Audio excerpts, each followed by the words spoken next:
All right. Of course, welcome to everyone. This is a great start to this interview session. And today we're going to be speaking in a few moments, hopefully, with Matt Sweeting. He is the O, One Oak, Bahamas, and it's a real estate company that sells real estate here in New Providence, but also looks at real estate across the island chains. And so we're going to be talking a little bit about how you can get started in the industry as well. And so definitely looking forward to that. I see one person is logged in already. Indira, welcome, of course. Thank you for tuning in. I hope you can learn something today. What are you expecting to discover? I thank you first of all for inviting me. I appreciate the invite. I'm anticipating gaining a wealth of knowledge about expanding in terms of property that I have already obtained and tips on what I can do with it, how to make best use of it at this time. Yeah, that's an interesting point you raise. As we're literally killing time, one of those things that I'd hope to discuss with Matt today as well, is for persons like yourself, you may have already bought your first home, or you may have even started paying down on a piece of property, but what's next? Do you just sit on that investment, or how do you maximize it? I think a lot of people still have questions like that. And when is the time? When is the perfect time? Because climate is everything. Yeah. I think COVID-19 too was such a challenging experience for a lot of people. Apart from the lockdowns, apart from losing jobs and the unsure market that many of us have been experiencing. Right. Even being on the ground in the industry that I work in, I've heard a lot of sip about, maybe waiting a few months or maybe waiting about a year before you start diving into real estate. And I think that one of the reasons why I actually start, I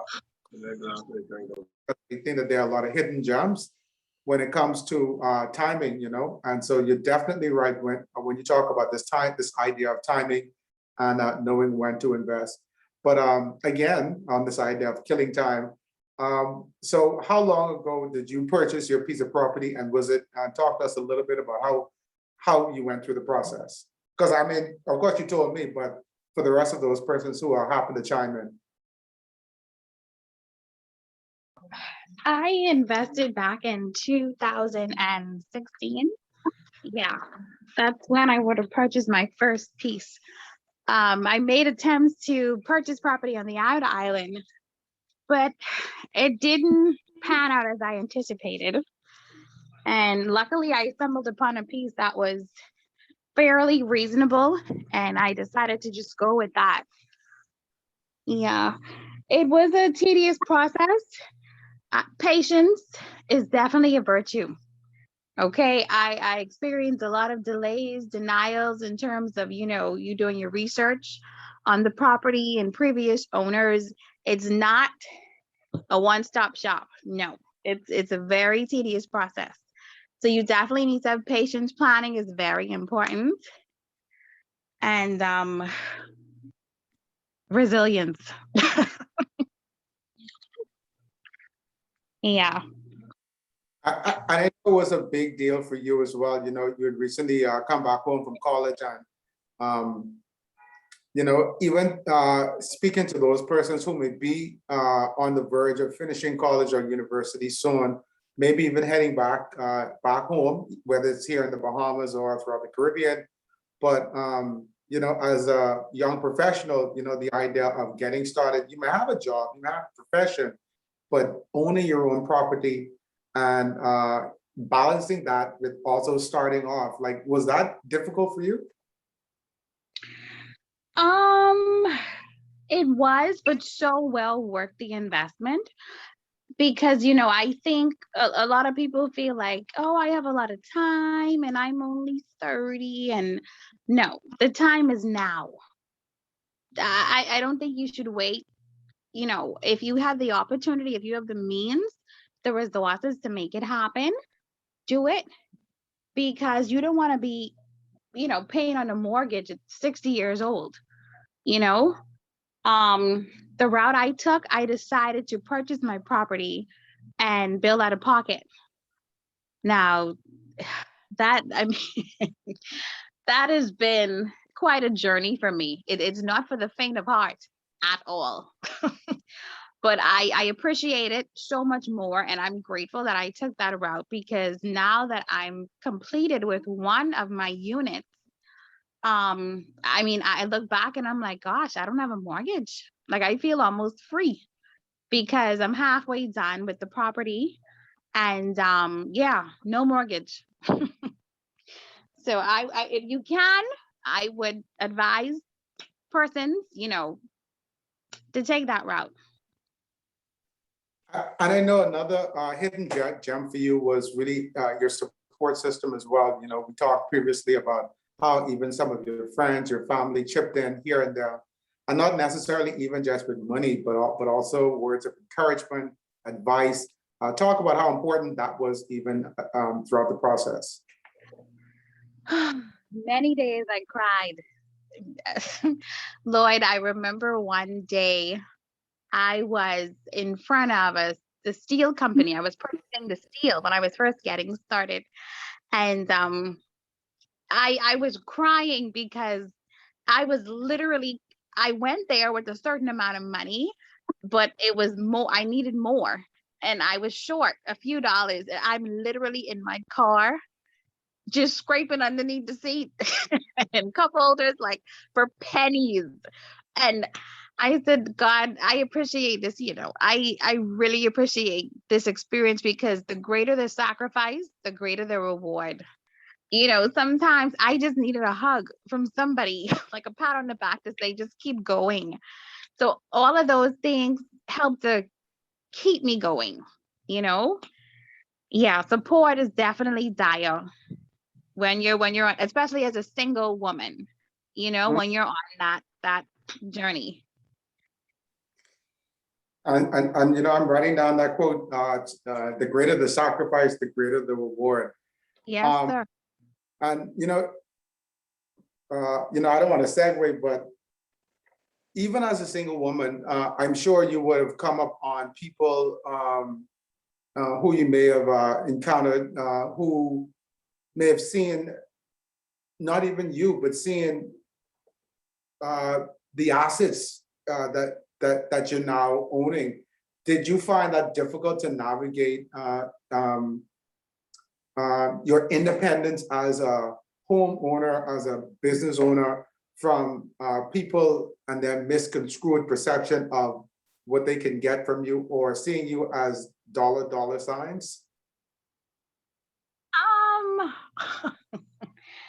well, I'd put it like this. I lost a lot of people along the way.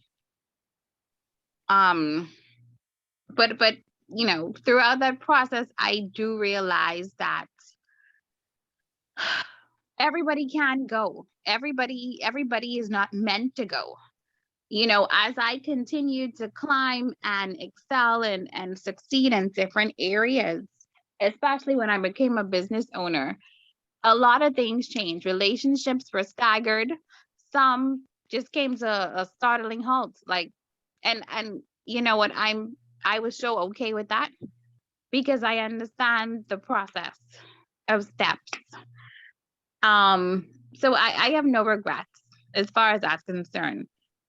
But when you're embarking upon a journey as such, terms of home investment and property and stuff like that, everything changes. Everything. I heard it. It was told to me by persons that are older than I am. And I'm like, oh no, that's not gonna happen. Never. She's not gonna switch out on me, or he's not gonna. Yeah, they do. They do. But it's okay. It's all right. Yeah, Everybody can go. everyone can go, and it's all a part of the process. So I just saw a message. Our star of the hour, Mr. Matt Sweeting, should be logging in within moments. So again, for those of you who are just tuning in, today's session is primarily focusing on Matt Sweeting. I'm glad that we had that little chit chat with Indira Thompson, She, of course, may have a few questions if she can stay with us for the long haul. But Matt, again, is someone who's been in the industry for a while. So once he logs in, I'm going to have him talk a little bit about himself, what got him started in real estate, but also giving you guys some tips on what you can do to actually get yourself from the land or from rentville to ownershipville, to empowering yourself to owning your piece of the pie and really taking your life and your finances to another level. You know, the last thing I'll mention too, of course, many of you know that our country went through a whole transition literally days ago with the new government now in place. And I've heard in years past this whole idea of stop, review, and cancel policies. But again, you know, I think this is why I say again, you know, the whole idea of investment is so important. I've heard my parents, I've heard persons older than me say, you know what, anytime you start to invest, never put all of your eggs in one basket. And dear, I'm sure you'll agree with that. Never put all of your eggs in one basket because you never know what's going to happen. So when things change, you have multiple streams of income. Indira, before Matt logs in, you know, one more thing I want you to mention quickly. For you know, on the idea of not investing all of your eggs in one basket, how did you maneuver that to avoid you know, you said at one point you were actually running out of money or didn't have enough money to do everything that you wanted to do, but how did you avoid that that easy trap of putting all of your eggs in one basket and diversifying your income and your wealth?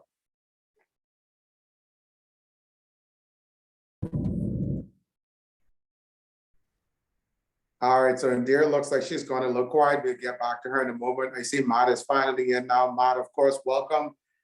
This is a platform, Food for Thought, where we give you complete nourishment for your body, for your mind, and for your spirit. Today, you're giving us some nourishment for thinking and for taking finances to another level. Welcome, of course.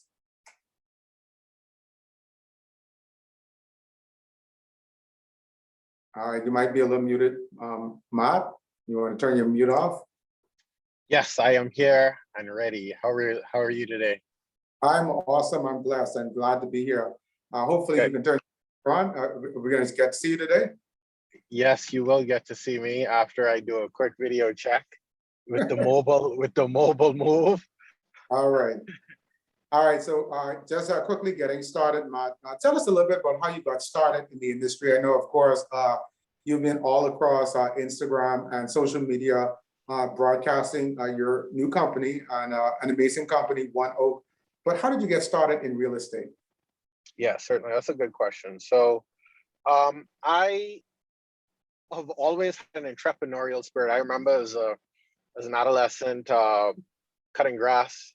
I remember just thinking about side hustles or hustles.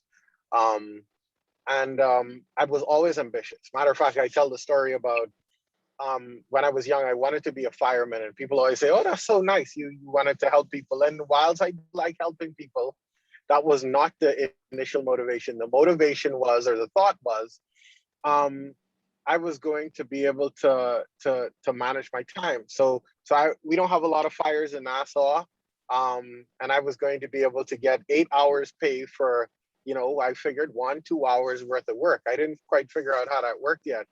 And so that mindset about how do I now maximize my profit on my own time followed me into my adult life. And I always wanted to be an entrepreneur. My favorite game is Monopoly. And so real estate was a perfect fit. Coincidentally, my mother, who is the executive director of the Bahamas Chamber of Commerce, shared an office with the Bahamas Real Estate Association. And so even as a child, I got to rub shoulders with these professionals, real estate and business professionals, who just seemed to have a different quality of life. And as I was pursuing accounting just after school, real estate was the immediate go-to for me. It gave me the ability to manage my own time. It gave me unlimited profit potential. And so those were the things that appealed to me. All right, and so again, I don't want to not include this, but of course, any one of you who want to find out more about Matt, you can find him on Facebook, of course, at Matt Sweeting Realtor, on Instagram, Matt Sweeting. He's on LinkedIn as Matt242. Also on TikTok, I shared the link in the comment section, and then he's also on YouTube, the Matt Sweeting. So Matt, you answered that first question, but as we move forward now, talk to us about the state of real estate over the past 18 months. We know, of course, there have been many changes throughout our economy in many ways. Some of them we haven't even seen as yet. But when it comes to real estate, what are some of those changes you on the front line have seen there? Yeah. And so I was kind of amazed, an article that I contributed to a few weeks ago. My colleagues and from every demographic of real estate or every part of real estate have agreed that in the midst of a COVID pandemic, that this is the absolute best year that we've seen. I've only been in real estate for 15 years. One of my colleagues who contributed to that article, their company has been in business for 99 years. They're about to celebrate their 100th year in business. Even them are saying that this is the best year in real estate yet. And to try to figure out what has contributed, in a global economy has contributed to this being the best year, we could speculate all day.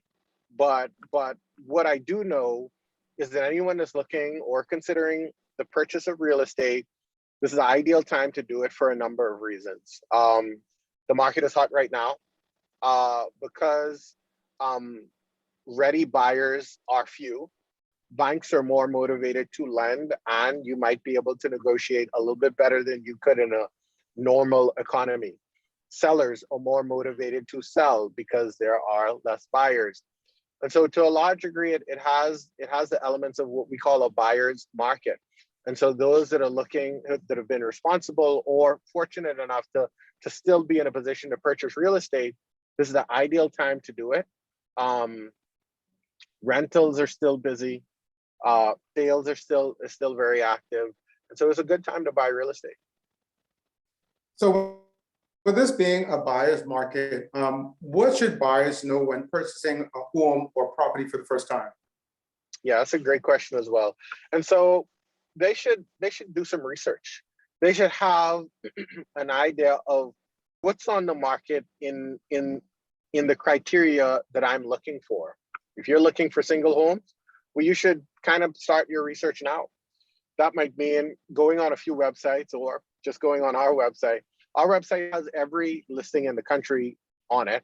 And so you could go right to oneoakbahamas.com, put in your search criteria, even go a little bit higher than you qualified for, assuming you're qualified for 300,000, look up to 400,000. What we found is that sellers are taking anywhere from 10 upwards of 15% off their asking price. So yeah, so let me explain what that means. If the property is listed at 400,000, 10% of that is 40,000, they might take 360, right? So one of the things they should do is start their education, start to understand the market. They should understand the importance, and this is a key. I almost want to kind of emphasize this point really, because what buyers don't know is they need to have a buyer's agent. What traditionally happens in real estate is I might drive by a property or I might see it on the MLS, and I think that I'm going to get the best service by calling the person who listed the property. That is the biggest lie in real estate, because if you we use these illustrations about getting a divorce, and that is the equivalent of using your partner's divorce attorney to represent you as well. It's a conflict of interest. Yeah. And the listing agent has fiduciary responsibility, fiduciary obligations to the person they listed the property for. You, as a buyer, need someone who's going to maintain your best interest, make you a priority, ask the tough questions for you to make sure that you get the best deal. And so I would say that's the second thing, the importance of having a buyer's representative. They also need to understand the fees associated with the purchase of real estate, right? It is enormous. We have a gentleman right now that's purchasing a piece of property for $130,000, and his quote back from the attorney with the government fees and everything included is around $16,000. Yeah, 16,000, and that's not including his down payment. So he's about $20,000 in just to purchase a building for 130,000. And so what this implies is that you need to be a little bit liquid before you start looking at real estate. And even on that point, one of the questions, and I have a few questions here for you from persons. One of those questions is from a cousin of mine, lives in Colorado, so he's American Bahamian, and so he's been wanting to purchase some property here for a long time. I'm not a realtor, but the advice that I would have given him, maybe go to a bank's website, see what maybe distressed properties may be available, or even checking our local listings online. But for someone outside of the country, are there any specific considerations who's maybe not Bahamian? Yeah. So that research, again, it all starts with research. That research is a little bit different for someone who's out of town. So that research now means, okay, is the property that I'm purchasing, does it require Bahamas Investment Authority approval, as it often does for people who are foreigners. It again, similar, even more importance is on a buyer's agent, because you now need to know. A video went viral a couple of months ago about this guy talking about the great places to go in the Bahamas. He was talking about Camp Pruitt and Baintown as great tourist destinations. And so, I just finished showing someone who does not live here, and they need a local expert to be able to tell them, okay, well, Yamacraw downtown might be a better investment than Yamacraw. And so I would say research, and again, buyer's agent. Obviously, with your cousin, they have you to kind of lean on as a resource to help them determine whether Yamacraw is better than downtown. And then you and we had a similar conversation about real estate. That conversation, of course, was for work, but an extension of something you started to talk about was the importance of having a mortgage broker. I want you to elaborate a little bit more on that. So you said you've been in the market for about 15 years. What is the value of having a mortgage broker on top of maybe going to a lending officer at a bank? Yeah, that's, again, such great questions, Lloyd. So the benefit of having a mortgage broker, one of the things that me and Lloyd talked about in this earlier conversation he was referring is building a team. And it's so important that you have a team and the team is tight. And one of those key players in that team is a mortgage broker. For those that don't know, a mortgage broker is paid by financial institutions to find ready buyers, to find good clients, right? So oftentimes this is a free service to you. We knew the benefit of this, and so we brought a mortgage broker in our company. So within our agency, a mortgage broker is now, as opposed to you going to ABC Bank and ABC saying, we're going to offer you, because you've only been 3 years on the job, we're going to offer you a 5% or a 6% mortgage. And we're going to give this to you for a 20-year term. And all of the other variables that go along with a mortgage broker is now going to come back to you and say, here's what ABC Bank is offering, here's what XYZ Bank is offering, here's what B Bank is offering. So you now have options to determine which institution is willing to give you the best mortgage, the best terms for your property purchase. And in addition to that, oftentimes what happens is, so let's assume we find the property. Then now the steps is you need to put together this package. In this package is job letter, sales agreement, appraisal, bank statements, bank references, other sources of income, and a number of other pieces of document you need to supply to the bank. Now, as opposed to being back and forth to the lending institution when you might have a job to be on, the mortgage broker handles all of that for you. He is the person that's going to make sure that the bank is doing what they do. And in addition to that, because he has years of experience, he is going to pick the lenders that are best and most efficient in getting the job done. A follow-up question that I have, Matt, is, of course, you are someone who is on the ground. When it comes to this whole idea of looking at distressed properties or even flipping properties, I'm sure you would have dealt with persons who may have looked at an investment property and said, you know what, well, this looks like something that I could purchase and maybe get a good return from. I imagine it's risky, but what are some of those general considerations that people should have? Yeah, let me have you repeat the question, please, Lord. I apologize. No problem. So again, when we look at distressed properties or even investment properties that may require some work before you can actually resell or bring to a higher appraisal value, what are some of those general considerations that the investor should make? Yeah, certainly. You know, one of the things they need to consider is what's happening with this area, right? Not look at the real estate as an isolated piece on an island. The real estate is considerably affected by its neighbors, right? And so I showed a property in Hay Street yesterday, and I was cracking a joke with my children that when I was showing it, two people showed up with ankle bracelets, right? had my heart racing for a second. But you need to look at the area. What is happening in the area? Is it on the incline or is it on the decline, right? What is the vacancy in the area? So are there a number of dilapidated homes in the area that is indicating that people are getting out? Or on the flip side, is there new construction? Are people improving the properties in the area? Now, are you starting to see parking impact resistant windows or nicer cars appearing through the corner? Do you see a generator? Does everybody through the corner have security bars? All of these things are indicative of what is happening in the neighborhood, right? So after you've looked at that, then start to look at the property. What is the specific issues with the property, right? Again, kind of another reference here. We have a property in Winton. Posted this online and people were saying, oh, this is a tear down. You got to start over. I would offer $50,000 for it. But what they were not considering is what is the land actually valued, right?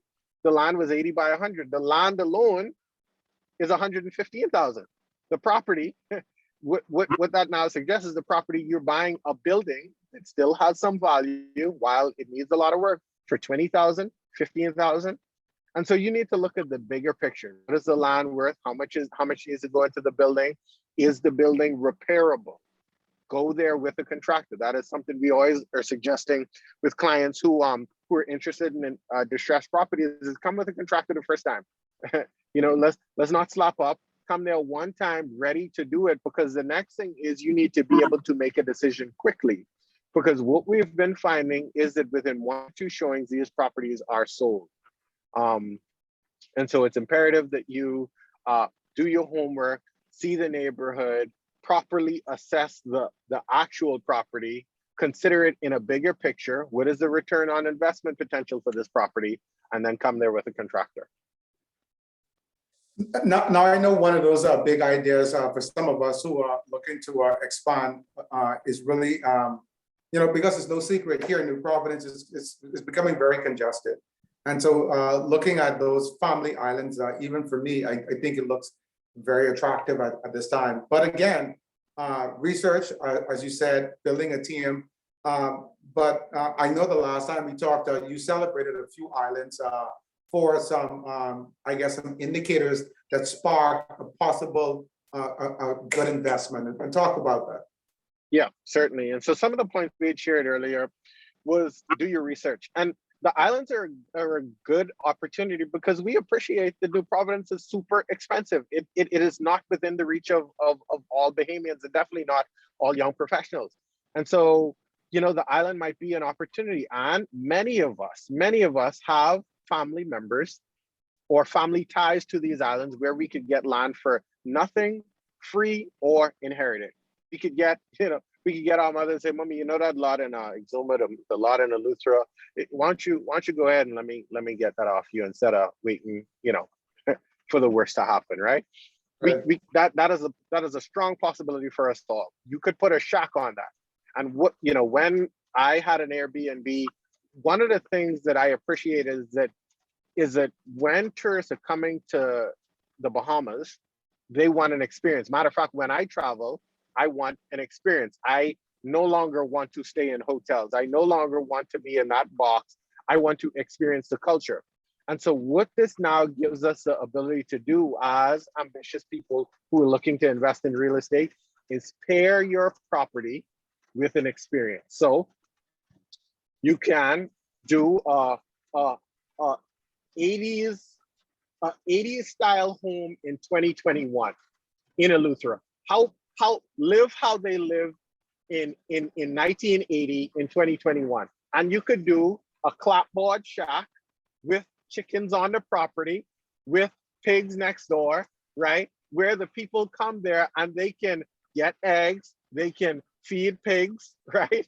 Something crazy like that. These are just random ideas where they could get on a nice little fishing boat with a paddle, and they could go out right across the water, depending on how close it is to the water, and fish.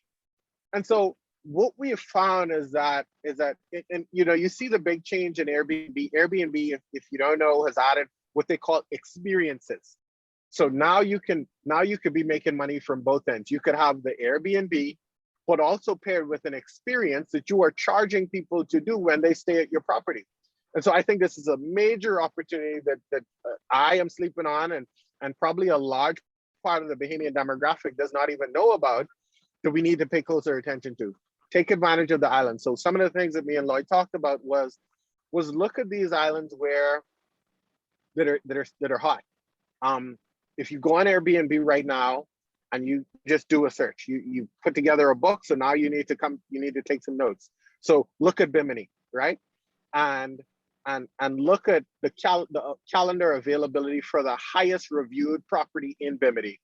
How many days a night is that getting based on the calendar? Is it available next month? Is it available the month after? These things are going to indicate to you how hot the market is. Call an agent there. Hey, how's the Airbnb market there on the island where you know you could get this property? Where are the areas where people are renting, and what is the nightly rate that people can get? All of this information you could get for free. And then, you know, all you got to do, and when I talk about clapboard, I'm talking the equivalent of a hotel room. Hotel rooms are usually somewhere between 400 to 600 square feet, a standard hotel room. To build that, we talking, you can potentially do something like that for anywhere from 25 to 50,000, depending on how conservative you are in the construction methods you use. And that could pay you dividends and dividends and dividends. And so huge opportunity for young professionals that aren't ready for the New Providence purchase yet. And then one of my final questions, you tapped on it earlier, generational property. Now, of course, we know that many of us who are Bahamian would, of course, have family property somewhere in the Bahamas. Our parents would have talked about, I know for myself, you know, my family has property in places like Acklands and places like Long Island, even Eleuthera. But again, getting my hands on those properties seems to have been a bit of a challenge. And so any advice based on persons you may have worked with who may have acquired a type of property? Yeah, so I don't have any clients that I've ever worked with that has pursued and successfully achieved rightful and free and clear ownership of generational property, right?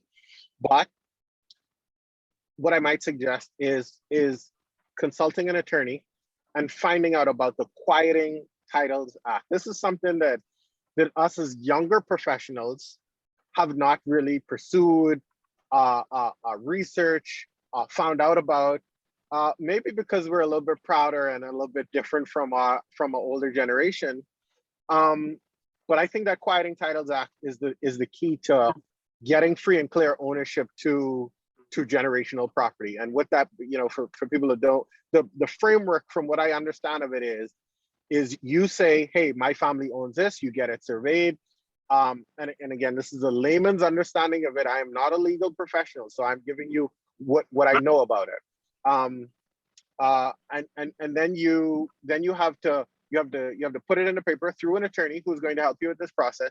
You have to put it in the paper, you have to go to court, and you have to put it in the paper and say, hey, if anybody has claim to this property located in such and such, blah, blah, blah. And after that period, if no one has claimed, you could potentially become the owner, free and clear owner of that subject property. So I think we really need to give that a little bit more research. And it's something, now that you bring that up, maybe I'll do some investigation on so that I could share it with the public.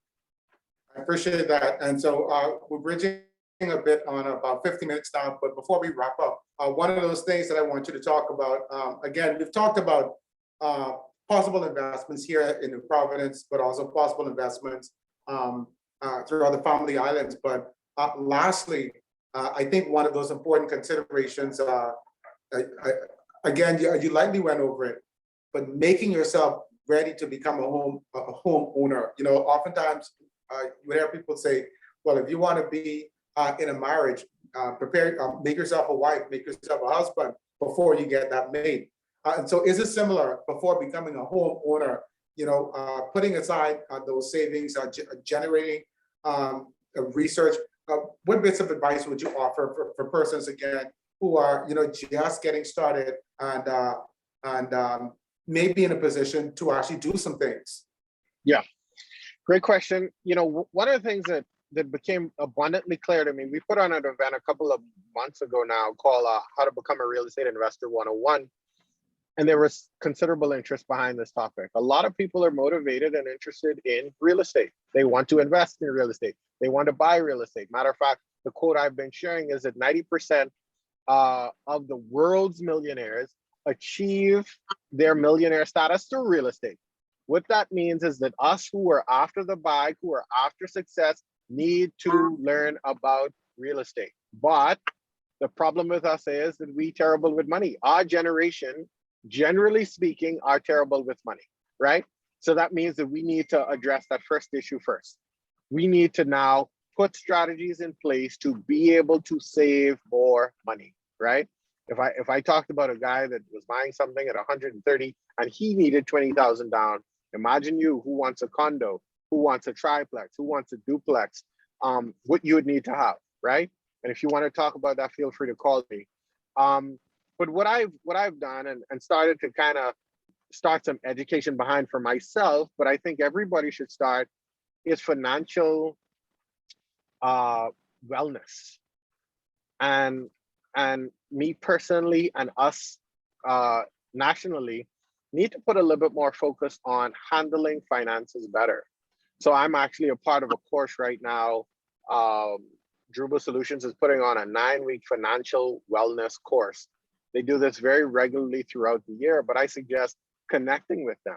You need to have someone who is going to help you manage your finances. One of the things that I'm talking about, I kind of touch on it with the team, but what's very interesting is that in major elements in life, we talked about marriage. When someone wants to get married, one of the first things they do is oftentimes the female is saying, well, we need to go talk to the pastor, right? Because they appreciate that any big goal in life requires help, right? The man, oftentimes, this is tradition, probably not so much anymore, he needs to go and talk to the father. The father's going to ask him some hard questions. Where are you going to put my daughter? See, now he's getting consultation from someone who knows. If we are not good with finances, we need to go to someone who knows. Druba Solutions is a company that's focused on helping people get better at managing their finances.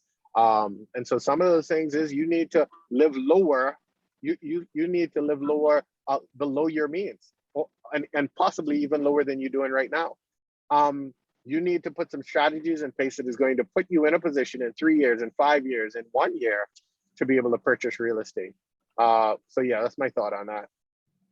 Well said, Matt. So as we wrap up now, remind our viewers again how they can find you on social media, and if they want to have those conversations, how they can find you at One Oak. Yeah, certainly. I just launched my personal website, mattsweeting.com. It is going to be the absolute best place for real estate, with a kind of a 24-hour hotline kind of scenario. You're going to find all real estate content there. And so go to mattsweeting.com for more information there. That's the easiest and simplest way to get to me. But I'm Matt Sweeting over all platforms. If you type that in over anything, you should Matt Sweeting Bahamas, probably.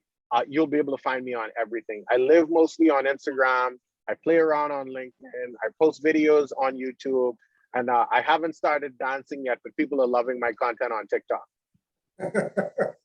All right, well, I'm sure many of your viewers are waiting for that. Matt, once again, thank you so much for joining us, and I look forward to speaking with you again.